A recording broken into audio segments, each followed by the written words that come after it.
Hello everyone, I'm Mary Morrison. I'm Olivia Rasmussen. And welcome to our first official episode of our YouTube channel, Faith in Film, Marvel Movies. Or? Evangelicals. I feel like that's changed every time you say it. So this is our first official episode. I encourage you, if you want to learn more about what we're doing here, to watch our welcome video.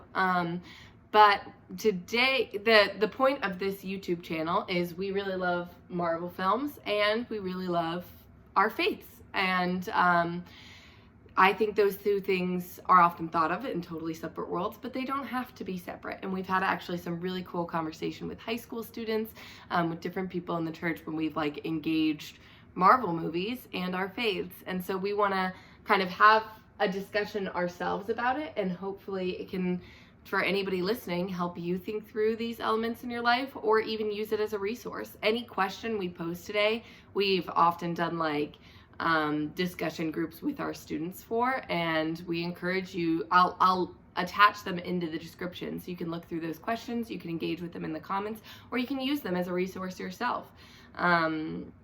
Whether it's in a small group or a one-on-one chat with a student or a friend, or whether it's just for your own personal thoughts or a sermon illustration.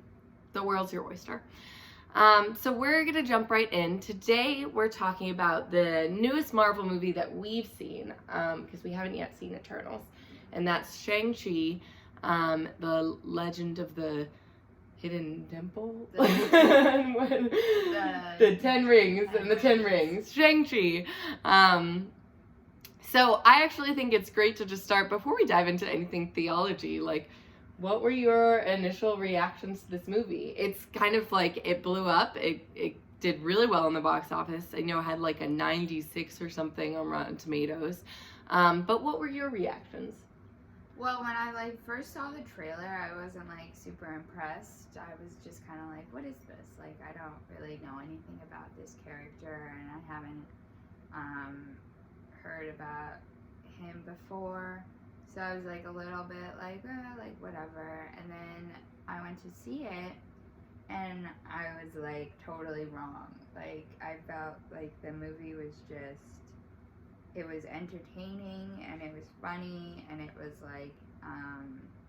it hit on a lot of deeper topics, and I really enjoyed it as part of the Marvel movies. I was just really impressed, and I was it's honestly one of my tops. I'd have to agree. It's not, I think, I full disclaimer, I know a lot about different Marvel comics. I never dove into that world, so I know Shang-Chi is a character, but not one I necessarily knew as much about, which I think is probably a number of reasons. I think he's not a character who's gotten as much attention, but I think it was a really, really exciting film. Sorry, our cat is doing something with the Christmas tree. Come over here. I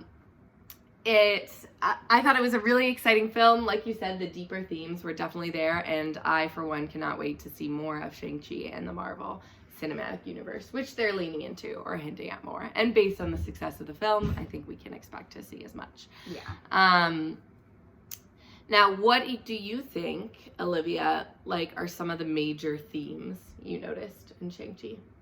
I think, for starters, the biggest one for me at least was the dynamics of family, and how there's a lot of different dynamics at play in that movie. They touch on a lot of different stuff. Yeah. So now's actually a good time probably for people who haven't seen the film to talk a little bit about what happens. But basically, we start with this character, Shang-Chi, or Sean is what he changes his name when he moves to America. And, well, actually, no. We start further back, thousands of years ago, with the main character's dad, who receives this power based on these 10 rings that kind of he could use for good, but he uses it to conquer and topple governments, to do all this different stuff. And he kind of forms this league of almost assassins, and But he falls in love, leaves that life behind, has 2 kids, Shang Chi or Sean and his sister, and kind of lives this like life set apart until his wife is killed. And then that launches him back into it. He puts a lot of that on his kids, tells his oldest son to like assassinate someone. He, spoiler alert, does assassinate the person, but then has so much guilt. He's like a 14-year-old kid or something. No, he's 8. 8? He trains him that's as even- an 8-year-old to be an assassin. Very Yes. young, and the sister did not get the same The treatment. sister wasn't allowed to train with them. But she trained privately, and Sexism.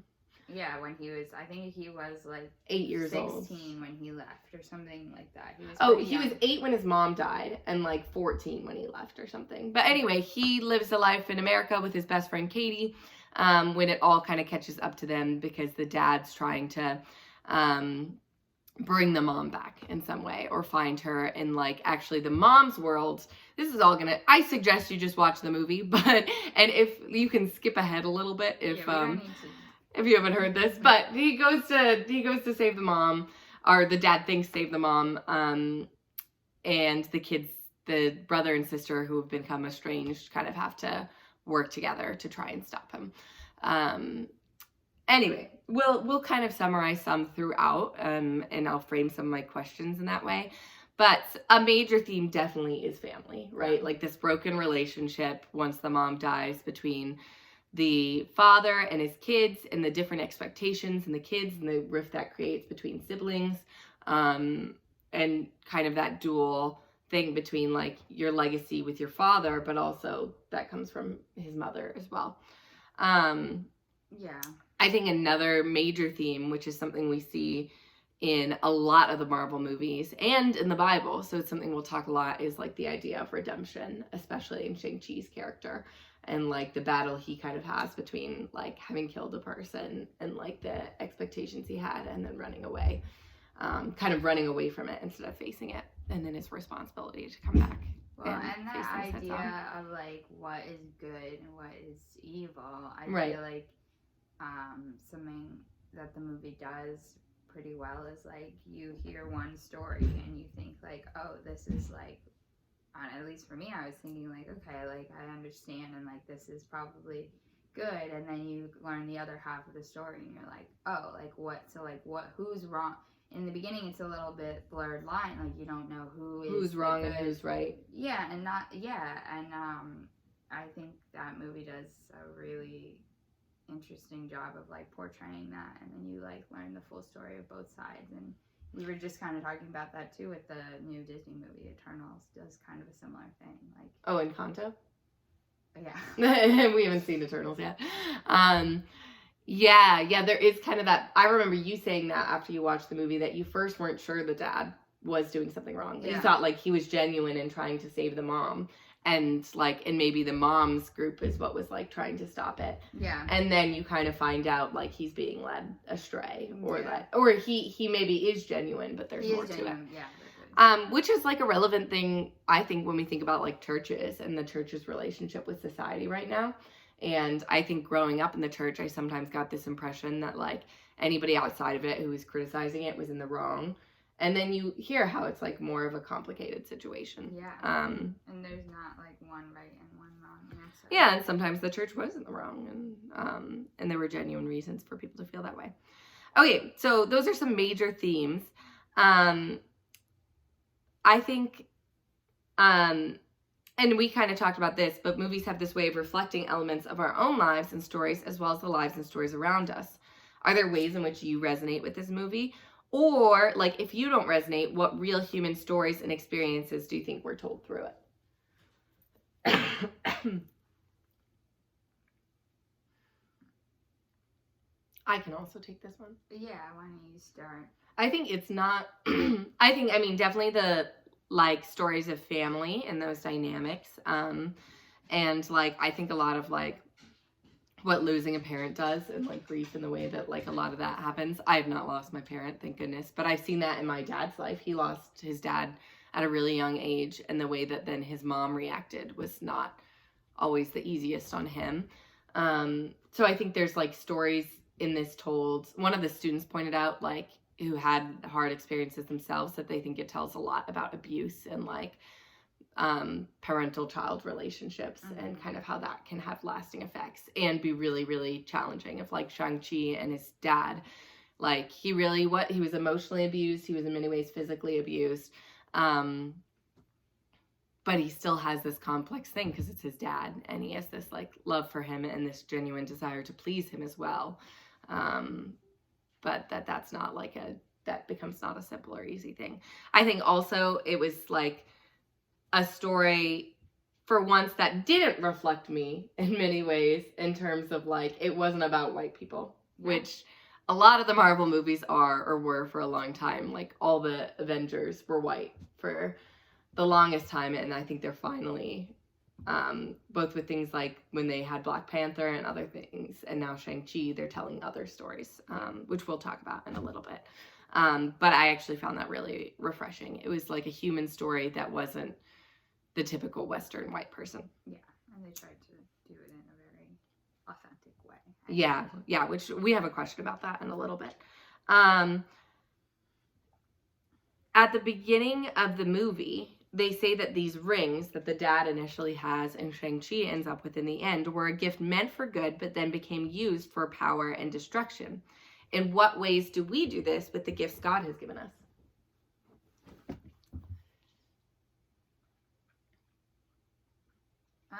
I think like life. Say more. I mean, I think we take a lot of things for granted, and people, we all live on Earth, and we all share Resources, different but different similar experiences to some extent. And some people end up using their gift of life for evil, and not respecting everybody and not treating people equally, and well, it kind of goes back to like Garden of Eden. This is actually, I don't know if I've told you like some of my concept of what sin is personally, but like I think of it in a lot of ways, and this is a whole other nutshell, but in terms of things like, there's like a big question, a big theological question, like how is evil in the world if God made the world all good, right? And I think a lot of what sin is, or a lot of bad, is just using things outside of their intended purposes. So like, for instance, like a toaster is not a bad or evil thing, right? It's a great thing. We have our beautiful toaster, Bartholomew, in the kitchen, who like, I get my nice yummy toast in the morning. And that's when Barty, our toaster, is being used for the best of his purposes. But as soon as I could just as easily, maybe not just as easily, take Barty and smash you on the head with it and kill you. I haven't thought this through, don't worry. But that's evil. That's using something that's not evil, twisting its purposes, and using it in another way for a different purpose. And I think that's like, that goes back to like Garden of Eden. The like tree that like Eve ate from, and Eve and Adam ate from, wasn't a bad thing. God didn't say like this was a bad tree. It was a good thing, but it wasn't meant to be used in the way it was used. And that's where sin started, or was used. Yeah.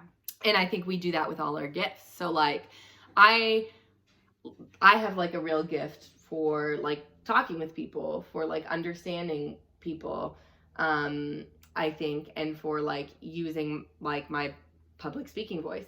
I could use that gift in a way that glorifies God, which I try to do in my job with youth, in my relationships with people.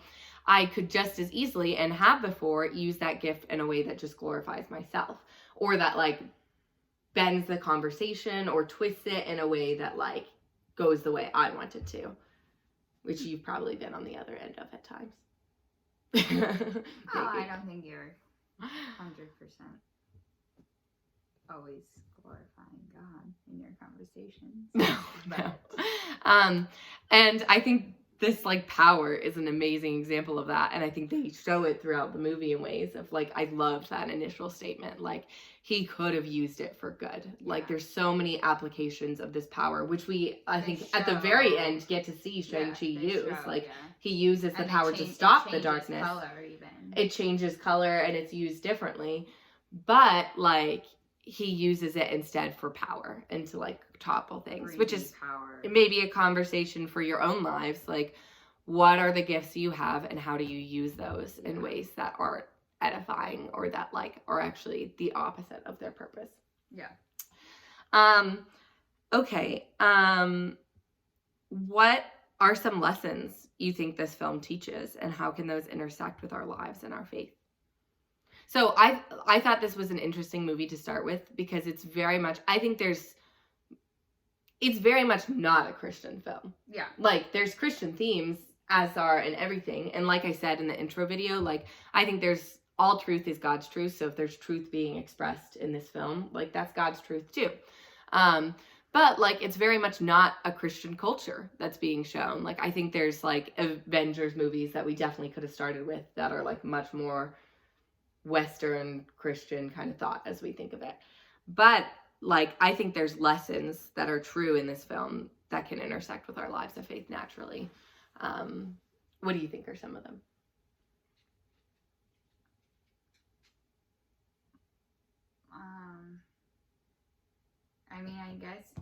I think what you were kind of touching on like the redemption stuff. Because you do see that in the dad at the end. He kind of has a tiny bit of a redemption story. Tiny, like very tiny, but like. But also Shang-Chi. Yeah, that's a bigger one, but like. And yeah, just like not.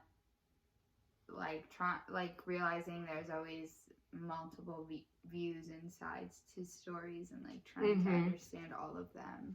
Yeah, so having this view of people that's like loving and make space for conversations for different perspectives.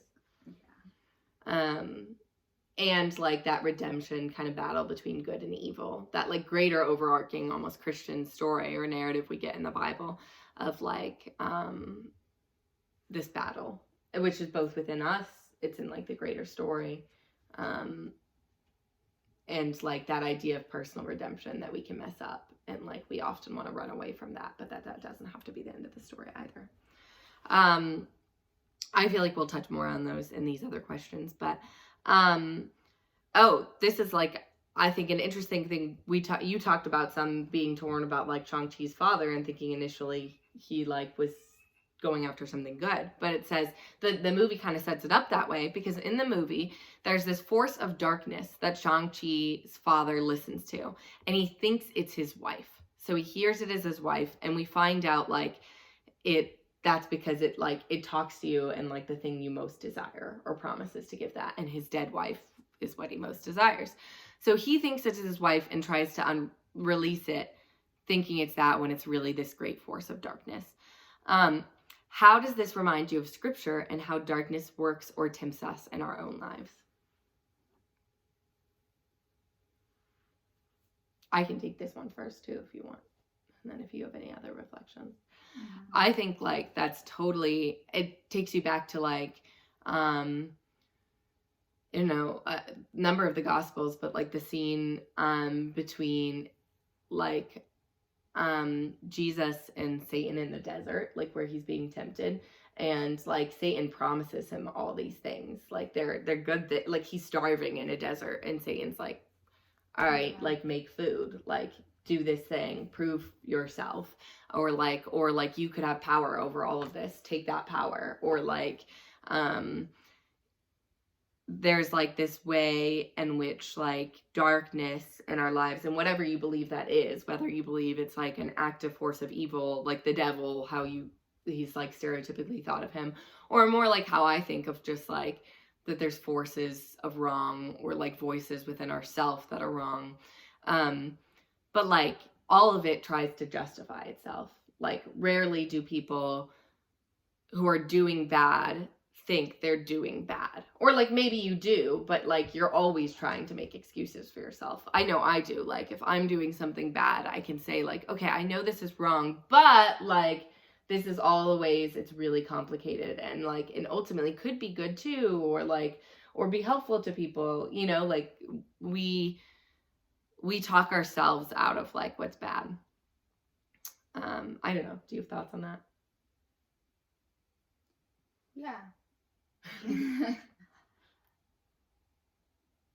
I mean, I was just kind of, I don't know, I feel like a bunch of different stories were kind of popping into my head, because you can really just think about it with everything. Like when you're saying like you think you're doing good, or not necessarily good, but you don't think you're wrong. Like I think of like the woman of the story of the Samaritan woman, and how everyone like persecuted her or whatever, Or judged her, yeah. Judged her. And that was just kind of like a typical thing. Like people, like they were just doing that. I don't think they were thinking they were like doing good, but I don't think they were like, they definitely didn't think they were like doing in wrong. some ways, I think a lot of people we see in the gospel think they're doing good by like enforcing the law, or like enforcing, you know. Like, yeah, I think like, I mean, that's like a good kind of thing of like, what are the ways Christians do that in like the church or things like that? Like we think we're enforcing stuff, but we do it in a way that's then inhospitable or unwelcoming to people. Like I think we got to acknowledge in something like this, like when we're talking about this kind of intersection between Christianity and like in pop culture or like media or things like that, that like they haven't always had the easiest relationship, and like, and that's like a two-way street in many ways. But I think a lot of it has been the church like thinking it's doing the right thing in like shunning a lot of people or a lot of things that like people have done, instead of like loving God's creation and loving like others in this way that isn't judgmental. But yeah, I don't know. Food for thought.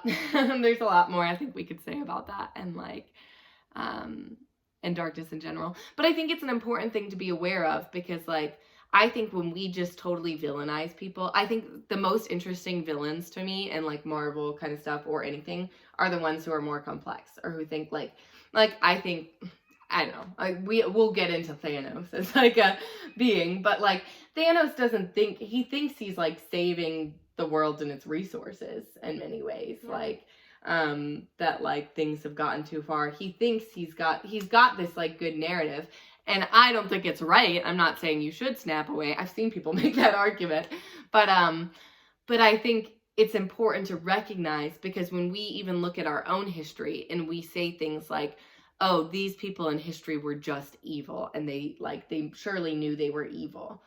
Like we turned a blind eye to the way we do those same things today. Yeah. So for instance, like when we say like, oh, the slave masters, like, and I'm not saying slave masters weren't evil, but when we say like the slave masters, like they were just these like evil people, like who like just did the greatest wrongs, like the reason when we just reduce it to that simple, we like fall in danger of doing the same things, because the slave masters thought they were right. They used the Bible. American slave masters used the Bible to justify most of what they were doing.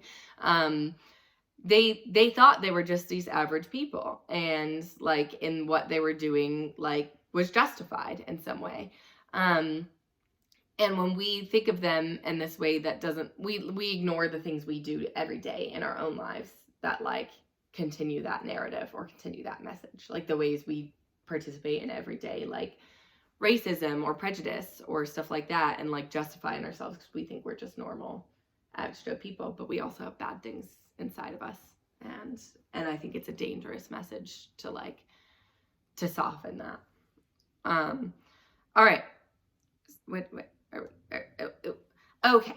One of the most notable quotes, I've seen it on social media and stuff like that, but one of the most notable quotes in Shang Chi is, I think it's his aunt who says this to Shang Chi. He says, "You are a product of all who came before you, the legacy of your family, the light and the dark, the good and the bad. It is all a part of who you are. Stop hiding. It will only prolong the pain." So this film deals heavily with identity. Like, what do you think of this quote? and how can it influence how we think of identity? I think this quote, like, for one, touches heavily on like more of an, like, we are a very individualistic society, I think, in many ways. So we don't think as much. I mean, we definitely do think about our family and the influence we have, but like those sides of family and that kind of thing is something that's like very much in this movie as something that represents a more Asian culture, where like family and like your ancestors are like and the influence they have is a lot more influence. But what are something you think, like, I'll read the quote again. What do you think? How can it influence how we think of identity, or how does it influence how you think of it?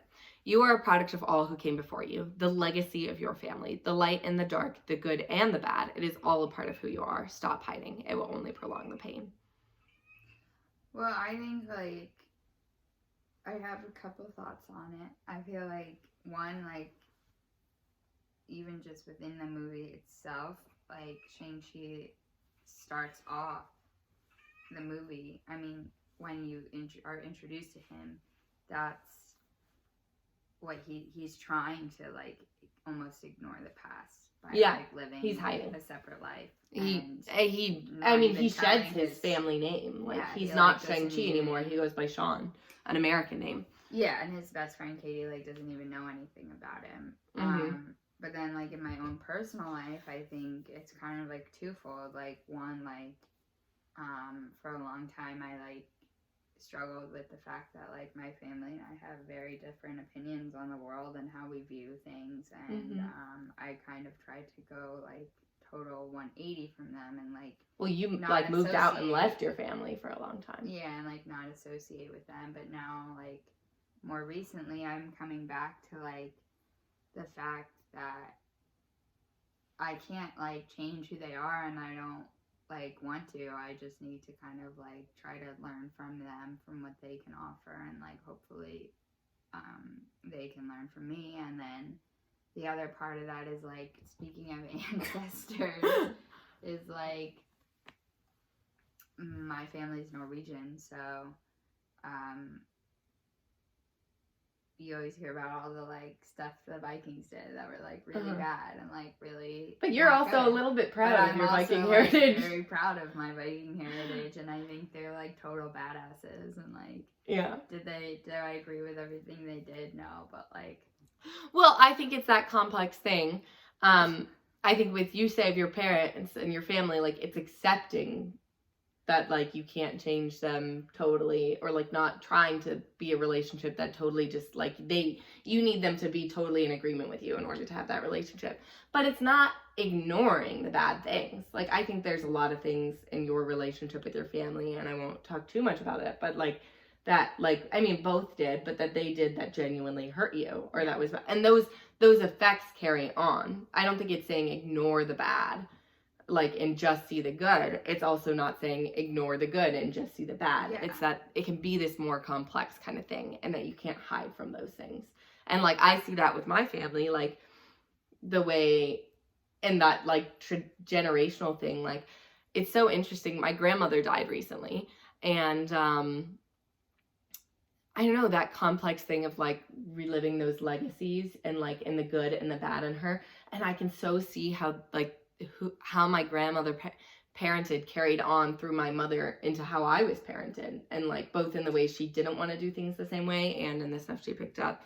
That kind of intergenerational thing is real. I think if we're applying it as Christians, like, we have both this call in the Bible, this torn kind of call between, like, honoring our parents and, like, at times in, like, complex passages and things like Luke of, like leaving your family or leaving some of that behind. And those are far more complex kind of things. But, like, there's this dual relationship between, like, being your own person and following God. And I think, like, when your family is doing things that are wrong, not turning a blind eye to that.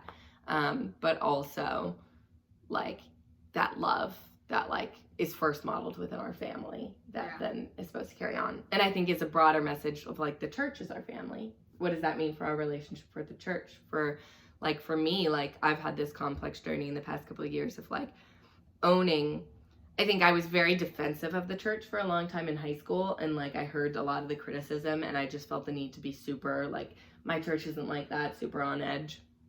And now I've seen like, no, like I want my church to be better, and like there's brokenness there in the church's history and like how churches have been. There's a lot of deep-seated like brokenness and wrong and like in church culture, and I can both love and honor my church and do so in a way that acknowledges the bad and works through it. And if we're going into the broader conversation, like I think that can be the church's relationship with pop culture in many ways, with things like Marvel movies. I can both see like the things that are wrong and acknowledge them, which actually we're going to talk about something in a moment that connects to that, and like see what's good in it, and we don't have to hide from that. It can be this more gray kind of area that's truly loving, and not turning a blind eye to stuff. All right, so talking about the bad, Marvel and many other parts of Hollywood have been heavily criticized in the past for lacking non-offensive representation. So like I said earlier, all the Avengers to start, other than Black Widow, were white men. Mm-hmm. That's just the first Avengers movie, is that like it was all kind of one group. And then you kind of saw in Black Panther something that was like wildly different, that showed a lot of representation. I felt the difference in that. We've seen in more recent movies like female representation, having like strong, awesome women as superheroes, and Shang Chi gives representation in many ways, which is one of the reasons I think it was really powerful. Like Phyllis on staff, like at our church, is Korean, and she talked about like the experience of being in that film and like how much it spoke to a lot of her culture, and was just this really, really powerful thing. Like she needed several days to digest it. Shang-Chi gives representation in many ways. How are some of the ways you think they do this? And after that, like, why do you think that's so important? The ways in which they do what? Give representation. In Shang-Chi specifically? Yeah. And in non-offensive ways. So I think, like, there's a lot of criticism of, like, Doctor Strange and, like, the way they represent Asian culture, but, like, not in the least offensive kind of way. Like, so it's a journey. But I think Shang-Chi gave a lot of thought and a lot of discussion from reading on it about, like, how are we going to do this in a way that's inclusive, that isn't just white people saying this is Asian culture, but is, like, an informed process. I think, almost all of the cast was of some other type of not white culture. Yep. I not think white descent. I could be wrong about this, but I believe all the music was from I'm not actually sure about that, but yeah, I think a lot of music was like Asian artists. I think a lot of it was. I even, like, they even touched upon the distinction between, like, someone like Shang-Chi, who is like of like strong Asian descent, versus like his best friend Katie, who's very much grew up in America, was born in America, and they like, in not in like a weird way, they like show that difference and they comment on it, and they're like, well, you're not actually like Asian, but not in which is representing there's like way, many different you can't even encapsulate all of Asian culture. Like but she's not trying to be someone she's not. It's like what I appreciated about that. It's like, okay, I do have Asian descent in my family's history, but me myself am not like an embodiment of this, and like and I have my own culture from being Asian. Exactly.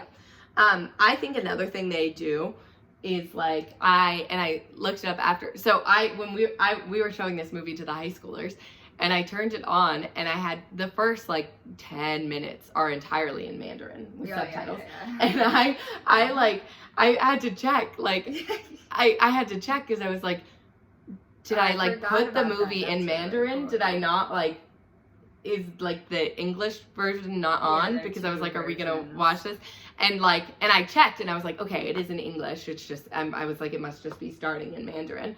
And then it kept going, and I was like, do I need to check that again? And I looked it up, and they said like a fourth of the movies in Mandarin, Yeah, which I think they do in a do, very natural way. That's not like, they have like the subtitles, so like you can read it. yeah, no.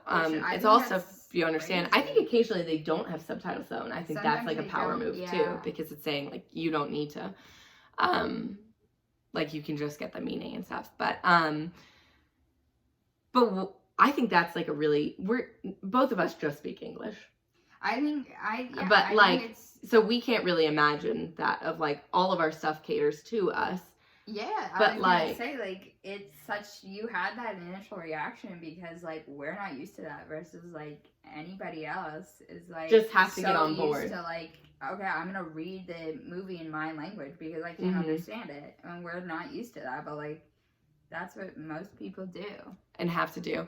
And I think there's something powerful to not just saying like language has power, and like in your native language. And I think we've seen that in people coming to America and kind of like the expectation, like you just need to learn English, like learn it, speak it, like leave your language behind. I saw that a lot with my sister-in-law, who's South Sudanese, like, and didn't know English when she came here. Yeah. How much like that was then a barrier, and like, and how people even responded to her, and like you're not as intelligent or you're not as smart when you're not speaking our language. But there's something powerful to hearing stuff in your native language. Yeah, and I think that our church specifically, that's something that's always struck me as like something really cool that we do. It's like at least once a month, I believe, like somebody the scripture reading, the scripture in their own native language. Yeah, so that's something we actually, like the staff talked a lot about. What are ways, I think that like the native language thing is something I think about a lot with the Bible, of like we just are used to having everything in English, and so we don't think of it that way, but that's like a natural barrier for people. As soon as, if we want to be a church that's inclusive, that's welcoming to all people, that can be a natural barrier as soon as like you walk through the door and are aware of like all these different things. So like we started putting welcoming signs in a bunch of different languages, and once a month we have this scripture reading read by somebody in our church's native language. So like Maribel, who's like she read it in Spanish most recently the other day, or we had there's tons of different people who, we had John read it in Arabic. And that's recognizing the reason we do that, and we always say, is because the kingdom of God is diverse, and it's like multitude kind of thing. And we see that in like the book of Acts. We see that in the Bible, how it's not meant to be in this one language, like, or in this one way, but like that, like there's a reason, like in Acts when they all speak, they can hear each other in their own languages, and there's this communicative kind of thing. It's not they all hear each other in English or something like that. Yeah. They hear each of those languages represented, and I think there's something important to providing that.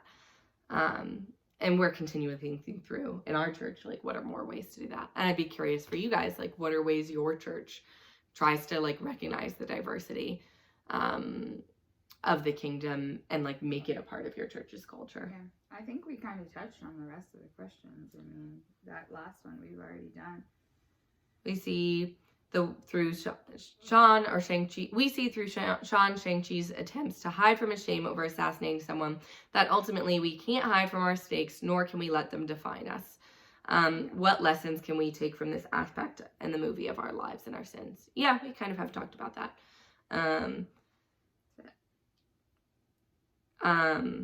Our sins catch up to us.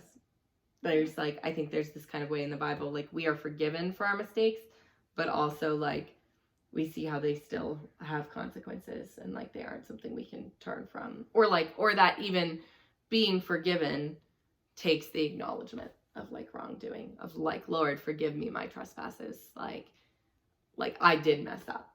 It's not running from them or hiding from them. Yeah. Good movie. Yeah. Highly recommend. 11 out of 10. So anyway, that was our first discussion. If you have any feedback or suggestions, please let us know. I think we're actually going to switch it up next time and be talking about a character, somebody's favorite. So you can tune in for that. But I'd be curious to hear, like, what were your thoughts on our discussion? Are there things you agree with, disagree with, some of your own thoughts on, like, answering some of the questions? Like I said, I'm putting the questions down in the bio below so that you can use them as a resource for, like, your own discussions. But you also might have themes that you came up that we totally didn't notice. Like, I think there's an endless amount of stuff we could talk about or that could go on. Yeah. Of some of these connections, and I'm excited to hear some of what you think, and hear, like, what are some of the things you'd like us to discuss in the future, whether they're movies, whether they're characters. I don't know, like, we're happy to do that, and to hear from you and your thoughts as well. So we'll see you next time on Evangelicals. Bye.